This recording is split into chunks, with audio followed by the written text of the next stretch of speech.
that she don't know. She want no soul, hip hop soul. She don't want no rock and roll. She want platinum, ice and gold. She want a whole lot of summer fun. If you an obstacle, she just drop the code. Don't start the show.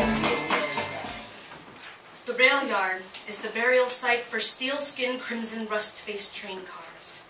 This is where trains come to die. The Railyard is also the meeting ground for Heaven's Council. These prophets compose urban-crafted love letters from God, Sharpie-scratched, skillfully stenciled, poster-pasted, beautiful. This is the house of God. This is where God inhabits the street artist's wrists and makes them holy, rhythmically breathing sacred wafters into their pulses, sanctifying sacred extension hands and fingers to pen prayers for bold believers. I am a bold believer. A piece has never told me I wasn't allowed to view it. A street artist has never turned me in a way, and the streets have never told me I didn't belong. This is where I belong. This is where I am still holy. The Railyard has never told me I was different.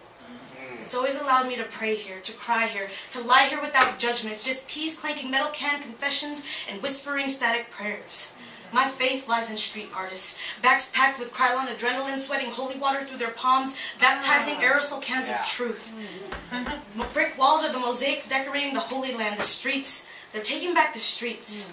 On sidewalks paved with footprints of broken lives, I've seen the scripture, there is always hope. And there is. She's the one waiting for you to change and always knew that you could. On the 48 to Capitol Hill, my wispy, weakened reflection in the window was captioned with "Love yourself." And I can't follow all the scriptures I read, but at least I'm beginning to try. Because my reflection in the window suddenly strengthened, and I saw myself for who I could be. And if that isn't God's love, then show it to me. In an alleyway downtown on Pike Street, spray-painted scripture read, "I myself am made entirely of flaws stitched together with good intentions." That scripture was written by God himself. This is how I learned to believe. These pieces were responses from heaven when I was going through hell, when I believed in your God. The angry deity that created me but didn't want me. Your God isn't willing to take me on.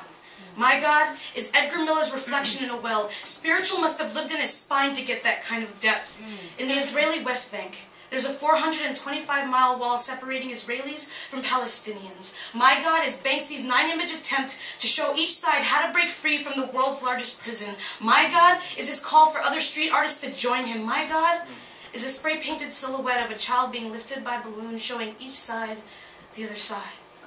My God is Moose's piece from the view of an adolescent mental health center window. Go gently.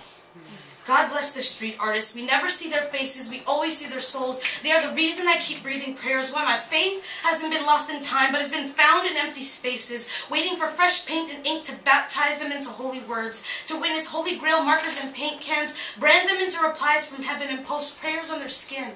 It gives them a reason to call themselves pious public places. I'll always believe that what you call graffiti is a test to see if we're paying attention, to see if our hope is stronger than our ears, to see if we're searching for answers or just waiting for them. Because if there is a God, he wants us to search for them, on the walls, on the street corners, and back alleys. Post office sticker scripture on a stop sign reads, "Your existence gives me hope." And I'm still not sure if that's a prayer or a reply.